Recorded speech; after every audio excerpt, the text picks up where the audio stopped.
Planned fallibility is one of those urban myths and conspiracy theories that's almost true. It's in the realms of things like NLP and hypnosis, where it's real, but it's not as interesting as it's made out to be. It's not quite so magical.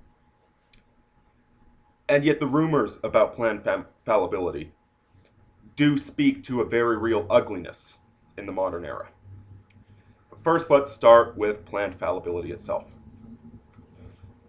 Planned fallibility is the idea, the conspiracy, that manufacturers intentionally make defective goods so that you have to come back to the store and buy a replacement. Now, on the one hand, they certainly have the ability to figure out when their products are going to fail with some statistical relevance. Anytime you buy a computer, for instance, you can buy warranty insurance on it for $300 that in the next 3 years, if it breaks, they'll replace it for you. And yet, they offer that insurance, don't they? So you can certainly approach it as a company trying to scam you and nickel and dime you and so on and so forth. But what you're getting down to here is it's not a conspiracy. It's just a failure of the marketplace. And the best example of planned fallibility is the light bulb. Now, up until the invention of modern halogen light bulbs, your standard light bulb, a filament light bulb, would last about 6 months to a year. And you pay about, let's say, $2 for one of those. Now, the thing is that we've had technology to make light bulbs that never burn out for over a century. Thing is that those light bulbs cost about $5. And so even though this light bulb never burns out, and the $2 light bulb burns out every single year, people just don't seem to be willing to pay $5 for a light bulb. And if you think about the way we use light bulbs, we tend to move from apartment to apartment. Light bulbs are known to break if the lamp gets knocked over or something like that. So you can understand why consumers are going to go cheap and buy the $2 light bulb. It's an unexpected expense at the end of the month when a light bulb burns out. You don't want to invest in something high quality. But a consequence of that is that we actually spend far more money on light bulbs than is necessary, because it's just not profitable to manufacture the good quality ones. And so there you have planned fallibility in a nutshell, and why it's just an inevitable market failure that's going to happen in any capitalist system. And as for the state-run systems, the market failures in those are far, far worse. Now that said, let me tell you a story about coffee makers. Over a 2-year period, I went through 3 coffee makers. One of them broke because the water inlet on the back water reservoir didn't have a filter. And so eventually, through normal use, a coffee ground fell into the back, fell down, and the way it prevents water from going back up towards the back is a simple ball valve.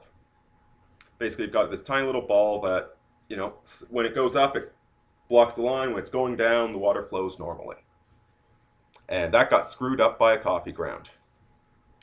So I disassembled it, ripped it all apart, and it wasn't designed to be ripped apart, of course. It was all glued together, not screwed together. And I fixed it, and then a few months later it broke again. And it broke again, and then something else was going wrong with it, and so I got another coffee maker. This one, on the plug to hold the coffee in when you pull the pot out, and then, there's a little plug there, stops it from dripping, then you put the pot back in, it pops up. There's a tiny little rubber gasket on that, which broke. And so now there's nothing to retain the pressure spring. And so that part didn't work anymore. Once again, a component that costs 1/10 of a cent, that if you'd spent 2/10 of a cent, it would not have broken.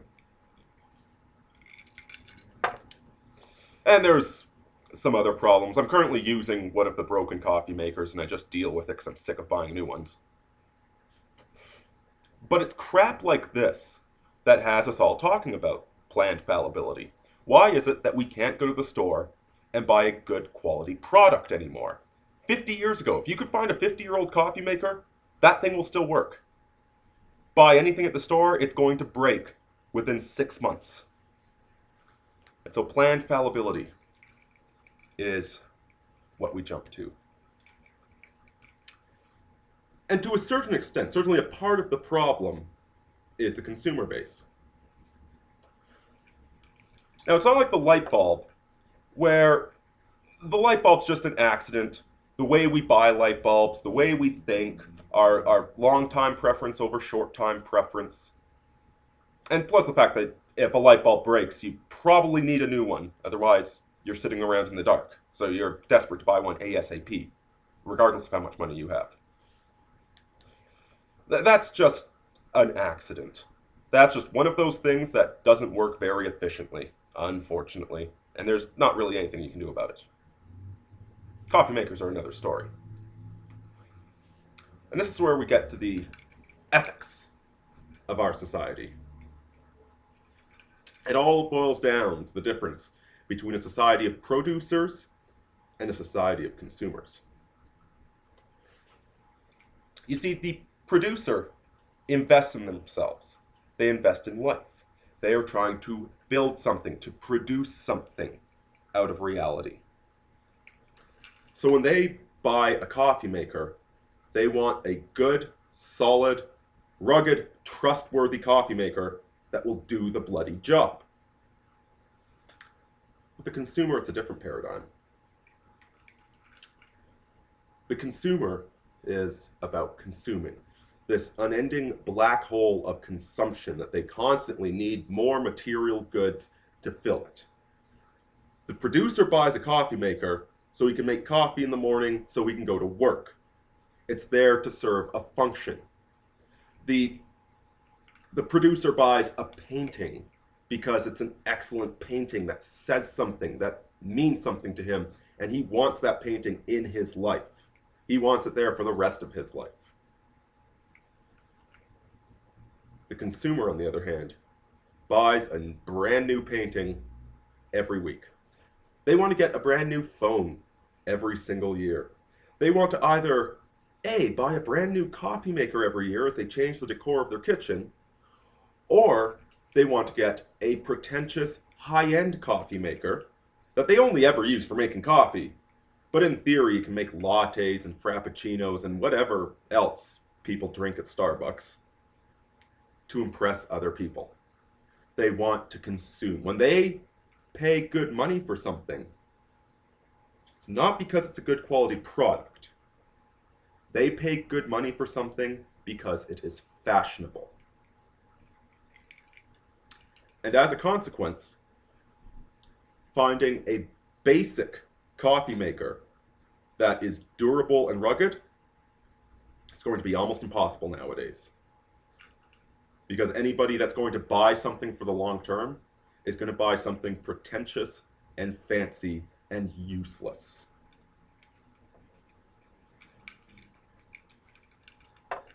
So that's the first reality of the planned fallibility myth, is that it's not that corporations are secretly making low quality products so we have to buy new ones all the time. It's that we have a morally callow populace that wants to buy garbage. They want brand new shiny garbage as opposed to something rugged and reliable that lasts. But there's also a deeper thing going on with all of this. And this is something Captain Capitalism and myself have been writing about recently. I'm not going to link to anything specific, but trust you read our blog, so you've read something along those lines. It's about the excessive education, excessive credentialism, combined with a lack of actual education. The captain really spearheaded this with his book, Worthless. An excellent Christmas present, by the way, for any of you with friends in university right now who are taking a woman studies, English studies, history studies, transgender turtle studies course. Highly recommend the book. It'll maybe set them straight so they don't waste more money at that worthless institution.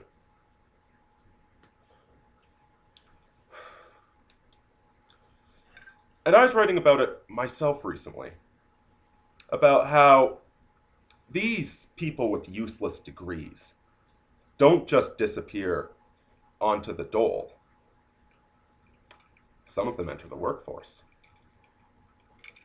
And of course, these people with their credentials and their education, they're not going to become a mere grunt, a mere technician working with their hands and getting dirty. Oh, Lord, no. These people will never do something like that. No, they're going to get into management.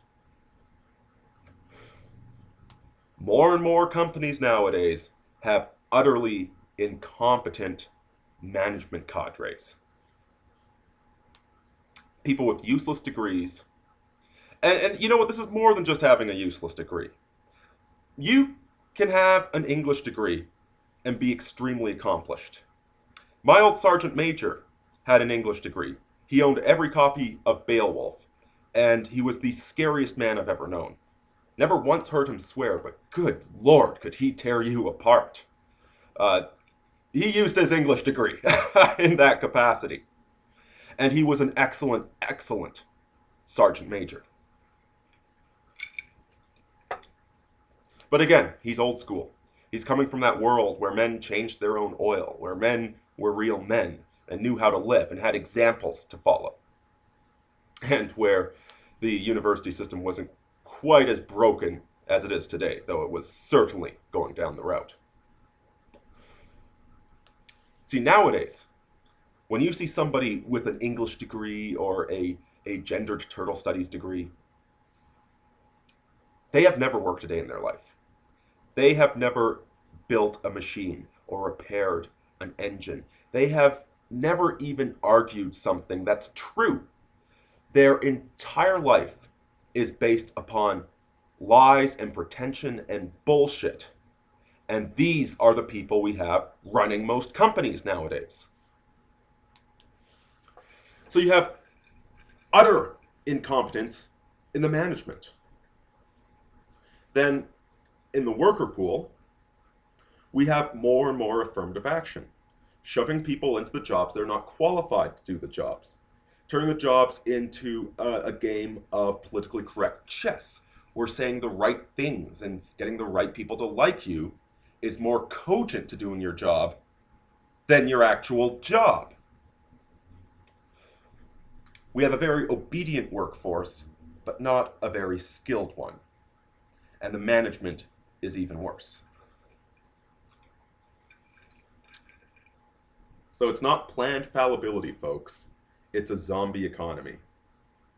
It's the blind leading the blind, selling garbage to the immoral with low time preference.